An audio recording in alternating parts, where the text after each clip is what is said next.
이 세상을 살면서 여러 가지 다양한 소식들을 듣게 되죠. 귀에 들리는 게 아마 대부분이 다 소식일 겁니다. 어, 귀로만 듣는 게 아니죠. 눈으로도 보기도 합니다. 인터넷 같은 거 스마트폰으로 이제 보게 되면은 하루에도 나의 흥미를 불러일으키는 여러 가지 뉴스들이 많이 있습니다. 그 소식을 접할 때 어떤 생각이 들으세요? 여러 가지 생각이 막 들지 않나요? 이게 진짜인가 가짜인가? 제가 한 가지 엄청난 소식 하나 알려드릴까요? 임영웅이 사망했답니다. 진짜로. 진짜로. 진짜로. 임영웅 씨가 사망했대요. 맞아요. 동명이. 제가 오늘 설교를 쓰려고 막 인터넷을 하고 있는데 관련 검색어에 갑자기 임영웅 사망이 딱 뜨는 거예요. 뭐지? 하면서 클릭해봤습니다. 그랬더니 산울림이라고 하는 극단이 있어요. 이제 연극 그 업계에서는 연극 그 하시는 분들의 가운데서는 잘 알고 있으신 분들도 있을 텐데 산울림이라고 하는 그 극단의 대표, 그 대표분 성함이 임영웅입니다. 임영웅. 나이가 꽤 연로하신 분이세요. 연로하신 분이어서 사망이라는 말보다는 별세라는 말을 쓰는 게 더 어울리지 않을까라는 생각이 드는데 어쨌든 이런 여러 가지 소식을 접하게 됩니다. 그러면 우리는 문득 떠올리게 되죠. 무엇을? 이게 진짠가 가짜인가? 진짜일까요 가짜일까요? 소식을 듣게 되면서 다양한 생각을 하게 된다는 겁니다. 진실된 말과 거짓된 말 우리 주변에는 많이 있죠. 내가 들리는 말들이 많이 있습니다. 하루에도 수십 가지의 말을 듣고 있는데 그게 다 사실일까요? 아니면 그 가운데 허풍도 좀 섞여 있고 거짓말도 좀 섞여 있고 그럴까요? 전부 다 진실은 아니겠죠. 하다못해 내가 오늘 아침에 읽은 신문 기사를 이제 쭉 읽어보더라 하더라도 거기에는 그 기사가 단지 사건만 기록한 것이 아니라 다른 여러 가지 예측들도 하는 기사들도 많이 있습니다. 추측성 기사가 난무한다라는 것이죠. 요새 인공지능이 가장 발달하게 되면서 여러 가지 조작을 하는 뉴스에 대해서 많이 이슈가 있습니다. 조작하는 뉴스를 만들 것이다. 발생하지도 않은 사건을 사람들이 그걸 마치 발생한 것처럼 글을 올리기도 한다. 그런 기사도 있고요. 요즘 유튜브를 보게 되면은 그것도 또 심각한 문제로 하나 이야기가 되고 있죠. 영상이 참으로 많이 있습니다. 유튜브 영상이 많이 있어요. 근데 그 영상에서 여러 가지를 정보를 전달하기도 하고 여러 가지 뭐 정치적인 섹션도 있고 그 뭐 과학 섹션도 있고 많이 있는데 그 가운데 그게 다 100% 진실을 이야기하지는 않는다라는 거죠. 누군가는 마치 하나의 사건을 왜곡하고 곡해해서 진실처럼 진짜처럼 바꿔서 그 사건을 올리는 사람들도 있다는 거예요. 우리가 그런 기사를 보게 되면서 그런 소식들을 접하게 되면서 교묘하게 날조되어서 이야기가 되는 그러한 영상들을 볼 때 우리는 그것이 마치 진실인 것처럼 속기도 합니다. 깜빡 속아 넘어가기도 하죠. 나중에 가서야 그게 진짜가 아니었구나 라는 생각을 하기도 합니다. 진짜와 가짜를 이야기를 할 때 가짜를 진짜처럼 이야기하려면 어떻게 하면 될까요? 어떻게 하면 가짜가 진짜처럼 들리게 될까요? 우리 집에 황금소 한 마리 있습니다 라고 하면은 진짜로 믿을 사람 있을까요? 없어요. 그런데 거기다 교묘하게 진실을 조금 섞으면은 그게 진짜처럼 들리기도 한다는 거죠. 우리 집에 지금은 없는데 20년 전에 제가 황금소를 한 마리 사놨습니다 라고 하면은 믿을 분도 있고 안 믿을 분들도 있고 진실을 이야기를 할 때요. 이야기를 할 때 가장 그 사람들을 잘 속이기 수 있는 방법은 한 50%의 거짓말에 50%의 진실을 섞으면 돼요. 그래서 적당히 그걸 섞으면은 마치 진짜처럼 들립니다.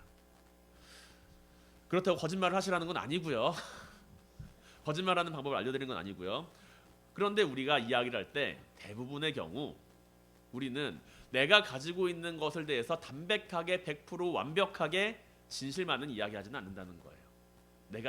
내가 누군가에게 무엇인가를 이야기를 할 때 거기에 내가 전하는 약간의 허풍도 섞여 있을 수 있고 내가 전하는 약간의 뭔가 조미료가 첨가돼서 사람들에게 이야기를 한다는 겁니다.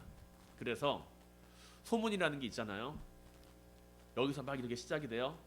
근데 돌고 돌아서 다시 내 귀에 들어오면 어떻게 될까요? 완전히 달라져 있어요. 내가 한 이야기는 그게 아닌데 이렇게 사람들의 말을 통하다가 보면은 갑자기 호랑이였던 녀석이 고양이로 바뀌어서 귀로 들릴 때도 있고 고양이로 시작을 했는데 호랑이가 돼서 소문으로 돌 때도 있습니다. 왜 그럴까요?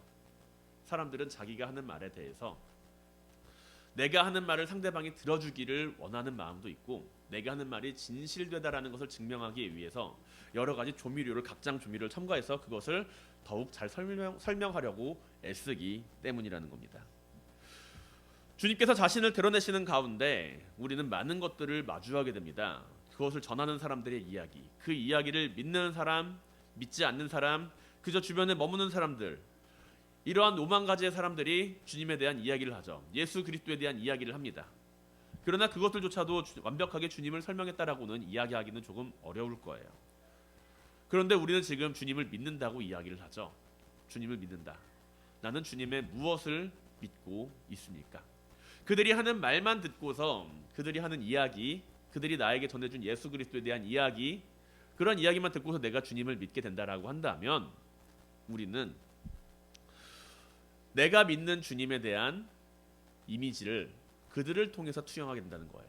마치 여기서는 예수님이 고양이를 이야기했는데 사람들의 이야기를 통해서 마치 고양이가 호랑이처럼 돼서 그것을 내가 예수님은 호랑이구나 라고 믿게 되는 것처럼.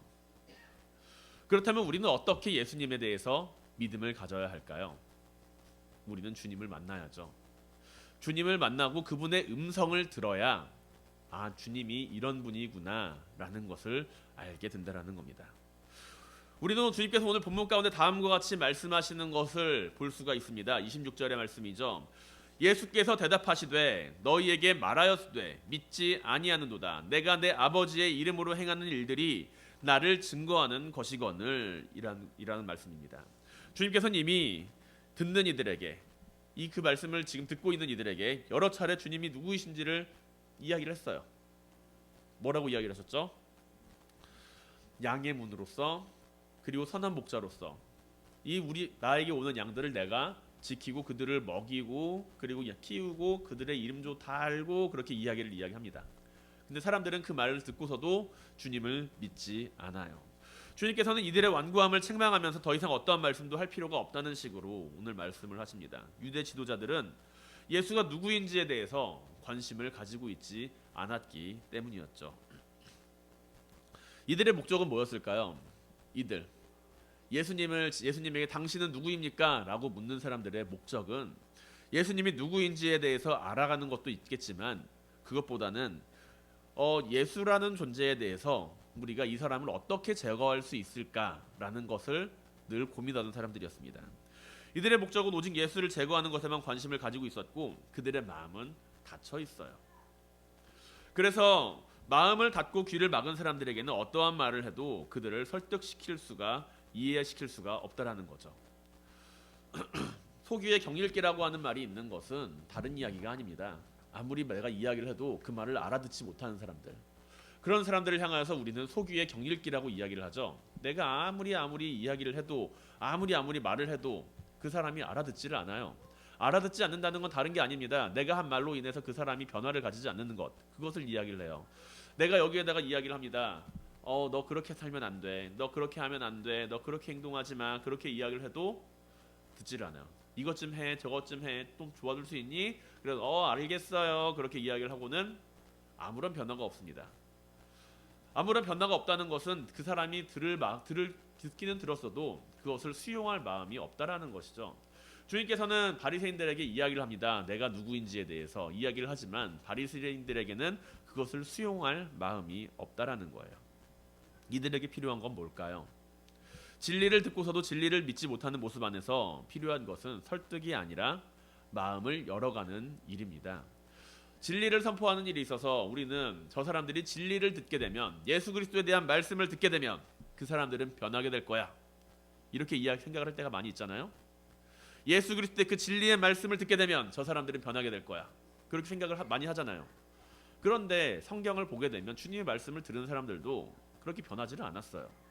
주님께서 내가 누구인지에 대해서 이야기를 했는데도 변하지를 않았어요. 왜냐하면 그들의 마음이 닫혀 있었기 때문에. 그들은 자신들 주변에 들리는 여러 가지 사실들에 대해서 그것을 가짜라고 생각하였기 때문에, 예수 그리스도를 가짜라고 생각하기 때문에 그 마음을 닫았습니다. 그 마음을 닫은 사람들에게 주님께서는 여러 가지로 설명을 해줬지만 들을 생각조차 하지 않았다라는 것이죠. 주님께서 어떤 분이신가요? 주님께서는 언제나 자신의 뜻이 아닌 하나님의 뜻을 이루기 위해 일하시는 분입니다. 주님께서는 내가 내 맘대로 일한다라고 이야기를 하시지 않고 하나님의 뜻을 가장 잘 알고 있는 분임에도 불구하고 나는 하나님의 뜻을 따라 행하는 사람이다 라고 이야기를 한다는 거죠. 내가 하나님의 뜻을 따라서 일을 하는 사람이다 라고 하는 것은 하나님의 아들이신 예수 그리스도가 자신을 가장 잘 나타내 보일 수 있는 그러한 증거이자 모습이라는 것입니다. 자신의 영광이 아닌 하나님의 영광을 추구하시는 분, 자신이 하나님과 동등됨을 가질 자격이 있음에도 불구하고 하나님을 높게 여기시고 그리고 하나님의 말씀을 따라 순종하기를 원하신 분, 그리고 하나님께서 원하시는 일을 따라서 자신의 영광이 아니라 하나님의 영광을 위해서 살아가시는 분이 바로 예수님이셨다라는 것이죠. 하나님의 일을 하는 데 있어서 중요한 것은 뭘까요? 우리가 하나님의 일을 하는 데 있어서 많은 것들을 하는 것이 중요하다고 생각할 때도 있지만 하나님의 일을 하는 데 있어서 중요한 것은 가장 하나님께 인정받는 일을 할 수 있어야 한다라는 것입니다. 어찌 보면 일의 분량보다 더 중요한 게 일의 내용이라고 할 수 있다는 것이죠. 내용을 평가하는 유일한 기준이자 평가 지표는 사람들의 동기, 영광, 인정이 아니라 하나님의 뜻과 하나님의 영광을 돌리는 일이 되어야 한다는 것입니다. 주님께서는 아버지의 이름으로 행하는 일들이 나를 증거한다라고 이야기를 하세요. 주님께서는 자신의 이름으로 자신을 드러내기 위해서 내가 누구니 너희 알아? 라고 일을 하신 것이 아니라 아버지께 영광을 돌려라, 하나님께 영광을 돌려라, 그렇게 이야기를 하시며 아버지의 이름으로 행하는 일들을 나타내 보이셨다라는 것이죠. 주님께서 행하신 일들 무엇입니까? 사람들에게 거짓을 말씀하지 않으시고 하나님의 아들만이 할 수 있는 여러 가지 능력을 보여주십니다. 우리는 그것을 보고 기적이라고 이야기를 하죠. 예수님이 행하시는 기적. 그것을 통해서 우리는 예수님이 하나님의 아들이다라고 이야기를 하기도 합니다. 사람이 할 수가 없는 일을 예수님이 했으니까, 그러니까 하나님의 아들이라고 생각을 해요. 그런데 주님께서는 그것이 내가 하나님의 아들이다라는 일이 아니라 하나님의 뜻대로 행한 것이 하나님의 아들이라는 이야기가 된다, 그렇게 설명을 하십니다. 두 가지의 차이점을 아시겠어요? 사람이 할 수 없는 일을 예수님이 했기 때문에 예수님이 하나님의 아들이 아니라 하나님의 뜻대로 행하시는 일을 주님께서 하셨기 때문에 주님께서는 하나님의 아들이시다라는 이야기입니다. 하나님의 뜻이 곧 기적과는 동일하지는 않다라는 거예요. 죽은 자를 살리시고 소경의 눈을 뜨게 하시고 수많은 병자를 고치시고 보리떡과 물고기로 5,000명이 넘는 이들을 먹이신 예수님, 놀라운 기적의 능력입니다. 그런데 단지 그 기적의 능력으로 예수님은 자신이 하나님의 아들이다라고 이야기를 하신 것이 아니라 하나님께서 원하시는 일을 나는 행한다, 하나님의 뜻을 행한다, 그렇기에 그것이 나를 증거한다라고 이야기를 하세요. 사람들은 주님의 모습을 보면서도 믿지 않습니다. 그 주변에 모인 사람들은 주님의 말씀을 듣고서도 믿지 않습니다. 평생토록 앞을 못 봤던 그 사람이 눈을 뜨게 되는 그 모습을 바라보면서도 사람들은 주님의 말씀을 듣고서 그 말을 하나님의 말씀으로 인정하지를 않습니다. 이것은 누구의 잘못일까요? 누구의 잘못도 아니라 악한 영에 미혹되어서 주님을 바라보지 못하는 모습이 문제라고 할 수 있다는 것이죠. 주님을 믿지 못하게 방해하는 악한 영의 세력들에 매여 있는 것이 잘못이지 그 사람이 주님을 믿지 못하는 것 그 자체가 잘못은 아니라는 겁니다. 그래서 우리는 그들을 위해서 기도해야 한다는 것이고요. 우리가 그들이 주님을 믿게 해주세요 라고 기도하는 것은 그들이 주님을 믿지 못하게 하는 악한 영에게 떨어져 나와서 주님을 잘 믿을 수 있는 마음을 가지게 해주세요 라는 기도를 해야 한다는 것이죠. 주님께서 말씀하셔도 그것을 인정하고 싶지 않은 마음이 존재한다라고 한다면 사람들은 주님을 결코 믿을 수가 없습니다.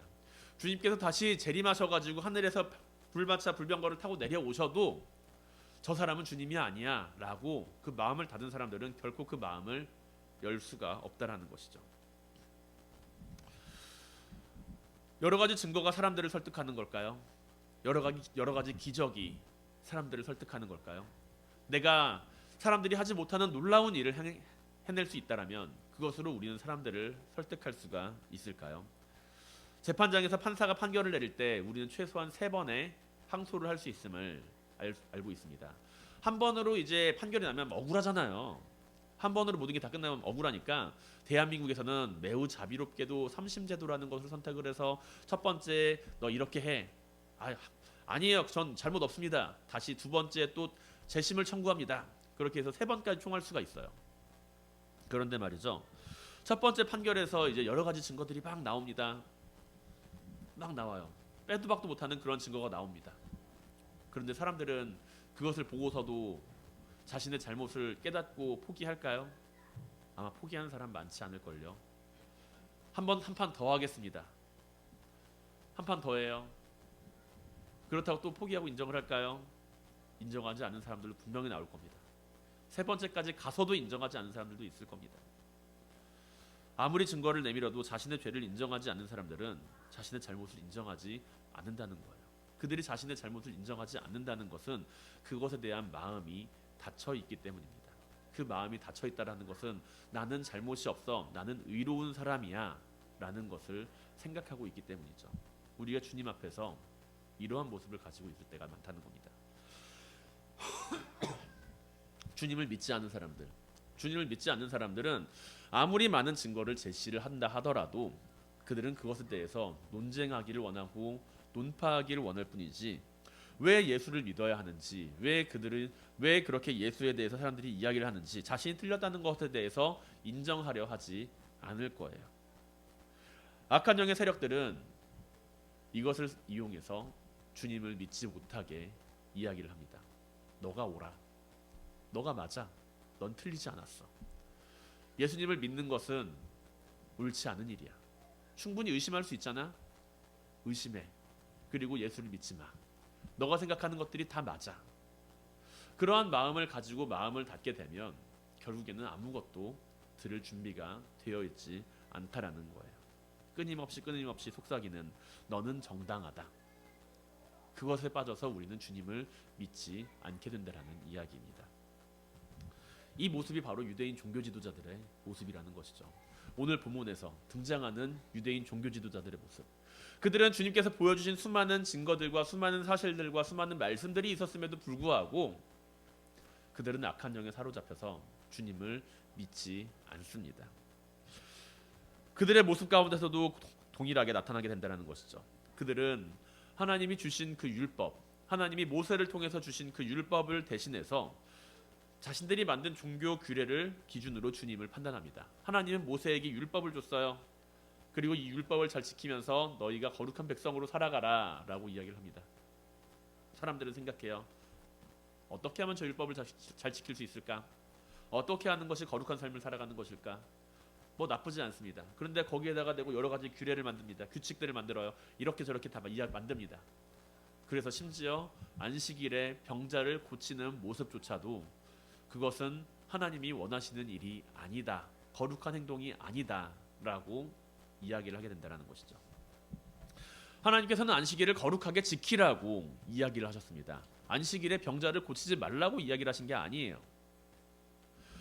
안식일을 거룩하게 지키라고 이야기를 했음에도 불구하고 바리새인들은 자신들이 만든 규칙과 규례로서 예수 그리스도를 판단하고 그리고 평가해서 너는 병자를 고쳤어. 소경의 눈에 진흙을 바르는 것도 치료 행위에 해당해. 이야기를 하면서 안식일의 규례를 어겼으니 너는 거룩하지 않은 사람이야 라고 이야기를 합니다. 악한 영의 세력들은 하나님의 말씀을 이용해요.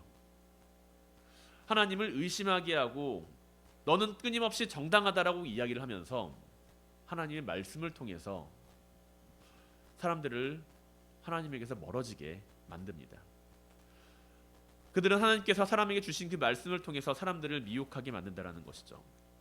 마치 세 사람이 대화를 했을지라도 그 가운데 한 사람만 빼고 이야기를 하게 되면은 그 대화의 내용이 전혀 다른 내용으로 바뀌게 되는 것처럼 사탄은 하나님의 말씀을 통해서 많은 사람들을 시험에 빠지게 합니다.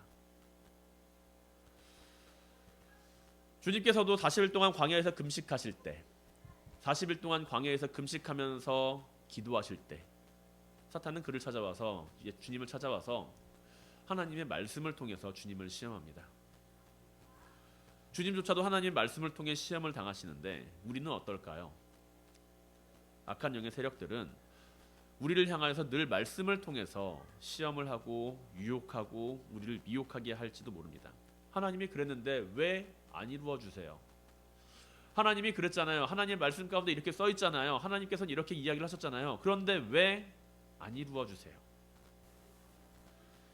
한 가지 분명한 것은 우리가 하나님의 말씀을 통해서 이들이 우리를 미혹하려 할 때 그들은 우리 자신의 거룩함을 통해서 일을 시키는 것이 아니라 우리 인생의 만족과 유익을 마주하게 하기 위해서 하나님의 말씀을 이용하게 된다는 것이죠. 이들은 하나님 앞에서 우리가 거룩해지는 것을 원하지 않습니다. 악한 영의 세력들은 하나님 앞에서 우리가 거룩해지는 것을 원하지 않아요. 그렇기 때문에 끊임없이 하나님의 말씀을 통해서 너희는 만족하고 너희는 유익함을 얻어라라고 이야기를 하면서 그 말씀을 이용하게 되기를 원합니다. 그 말씀을 통해서 내가 스스로 의로운 사람이라는 것을 드러내게 만들기를 원한다라는 거예요. 나는 잘못이 없다라는 것을 끊임없이 증명하게 만들기를 원한다는 거예요. 그러나 하나님의 말씀을 우리가 듣게 될 때 우리는 우리 자신의 거룩함과 우리 자신의 인생의 만족과 유익을 위해서 그것을 찾는 것이 아니라 하나님께서 원하시는 일을 하는 가운데 내 자신이 거룩해지는 것을 경험해야 합니다. 두 가지는 달라요.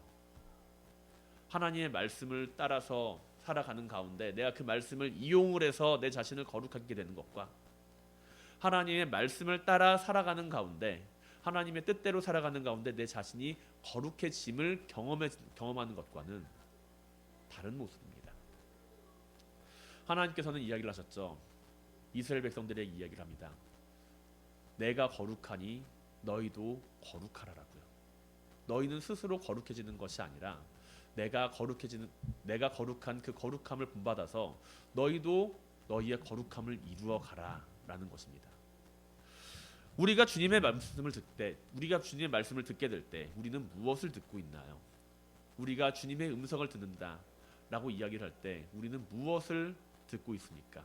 그 안에서 나의 의로움을 찾고자 하고 있지는 않나요? 그 안에서 나는 정말로 하나님의 말씀을 잘 따르는 의로운 사람이야 라는 것을 발견할 수 있게 되기를 원하지는 않습니까? 사랑하는 성도 여러분, 우리가 주님을 따르는 일에 있어서 언제나 주님의 말씀을 듣고 그 말씀에 순종할 수 있기를 바랍니다. 악한 영의 세력이 우리를 향하여서 속삭이려 할 때에도 우리가 진리 앞에서 주님을 따르는 자들로서 주님을 믿고 따를 수 있기를 바랍니다. 주님을 믿고 따른다라고 하는 것은 다른 게 아니에요. 오만 가지 어려운 말들 다 빼고 한 가지만 기억하세요. 내가 스스로 거룩해지기 위해서 하나님의 말씀을 따르는 것이 아니라 나는 하나님의 말씀을 따라 살아가는 가운데 거룩함을 경험하는 사람이라는 것을요.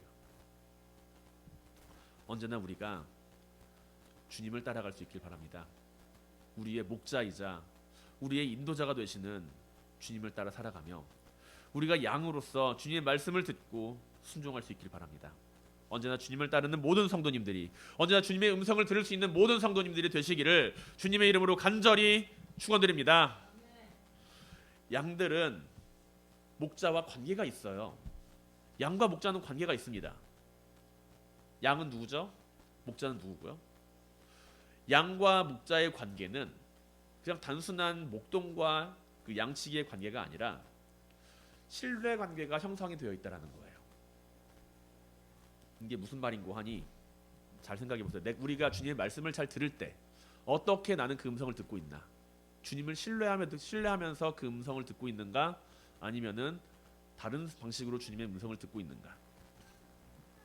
동물 혹시 키워보셨어요? 동물? 애완동물 키우고 있다. 아무도 안 계세요? 애완동물 키워본 적 있다. 고양이? 강아지 키워보셨어요? 강아지한테 뭐 이것저것 막 시키면은 말 잘 듣죠? 잘 듣나요? 잘 안 들을 때도 있고.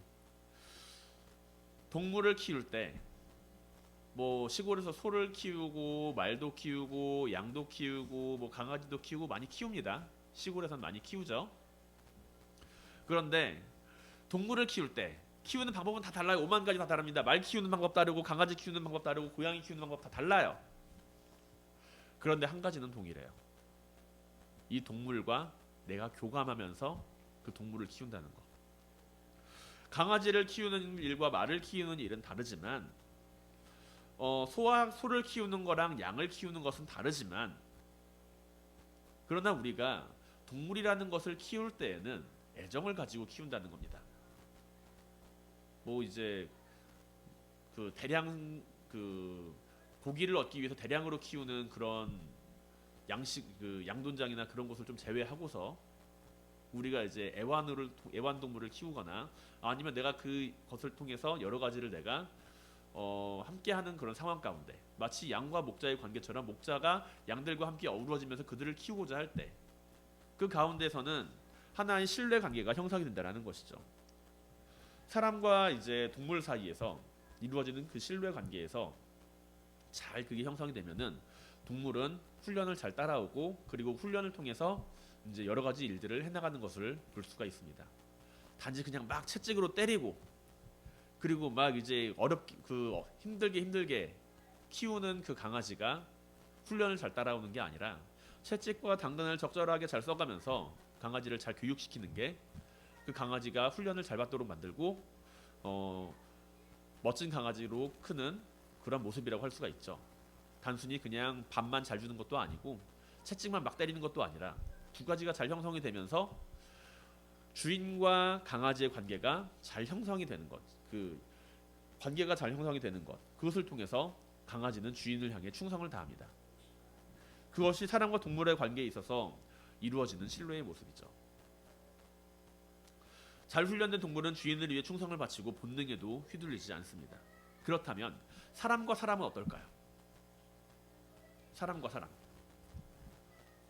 사람과 사람 관계에 있어서 신뢰라는 것은 뭘까요?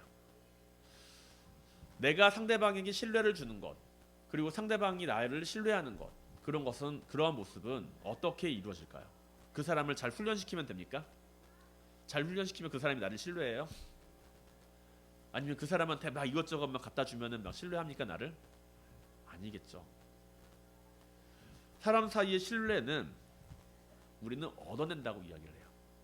상대방의 신뢰를 얻었다라고 이야기를 합니다. 상대방에게 신뢰를 준다라고도 이야기를 해요. 그 말은 즉슨 평소에 보여주는 행동과 행실이 흐트러짐이 없이 상대방을 향해서 나를 믿게 만드는 그런 모습이라고 한다는 것이죠. 우리는 사기꾼의 말에 쉽게 속지 않습니다.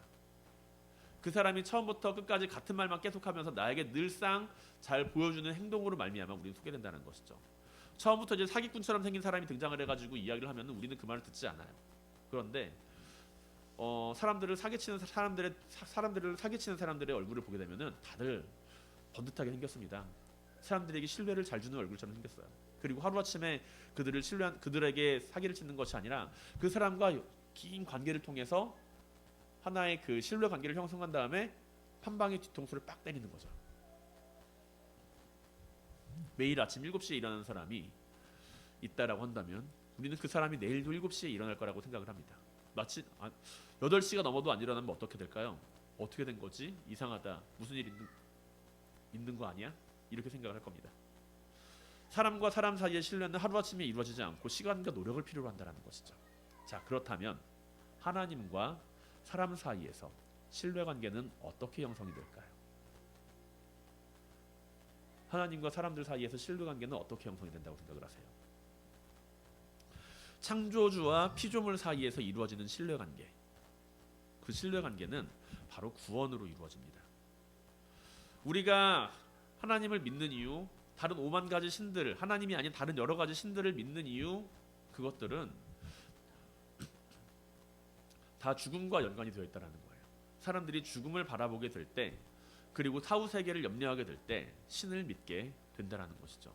죽음에 관심이 없는 사람은 그래서 신을 믿지도 않고 내 힘만 좋다고 생각하면서 살아갈 때가 많이 있어요. 그런데 우리가 당장 내일의 일을 염려하고 그리고 당장 내 힘으로 할 수 없는 여러 가지 일들에 대해서 그 일들이 나를 죽일 것 같다라는 생각을 하게 될 때 우리는 신을 찾습니다.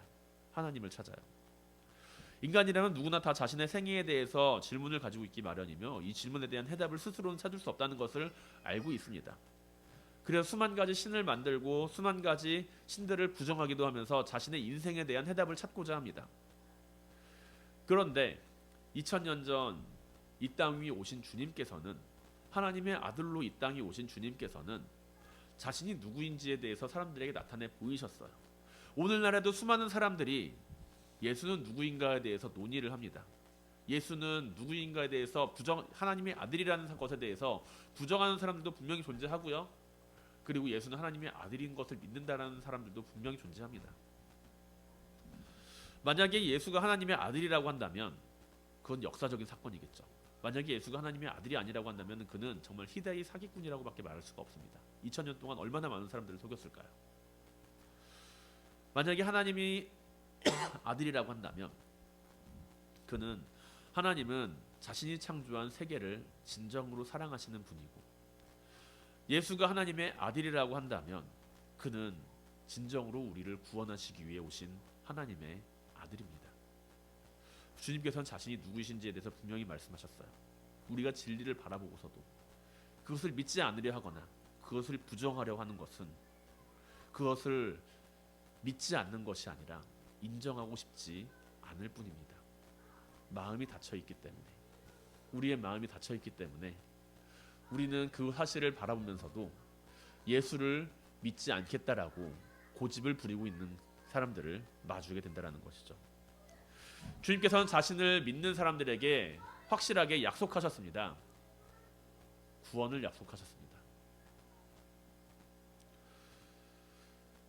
자신을 따르는 이들에게 확실한 생명을 약속하셨습니다. 목자로서 양들을 이끄시며 나를 따르는 양들을 향하여서 그들을 빼앗기지도 않고 그들을 빼앗을 자도 없으며 나는 그들에게 영원한 생명을 약속하겠다 말씀하십니다. 누가 이러한 말을 할 수 있을까요? 바로 하나님의 아들만이 이러한 말씀을 할 수가 있습니다. 사랑하는 성도 여러분, 주님에 대한 변함없는 믿음과 순종을 가지고 이 세상을 살아가시길 바랍니다.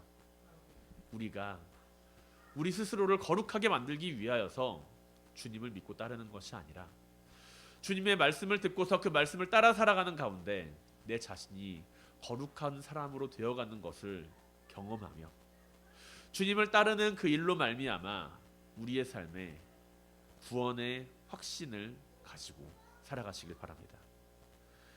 예수를 우리가 주로 믿으며 고백하는 그 가운데, 우리가 마음으로 예수를 고백하며 우리의 입술로서 예수를 주로 시인하는 그 가운데 주님께서는 우리를 버리지 않으시며 우리에게 영원한 생명을 약속하십니다. 언제나 주님을 따르며 그 안에서 구원의 확신을 가지고 살아가는 모든 성도님들이 되시기를 주님의 이름으로 간절히 축원드립니다.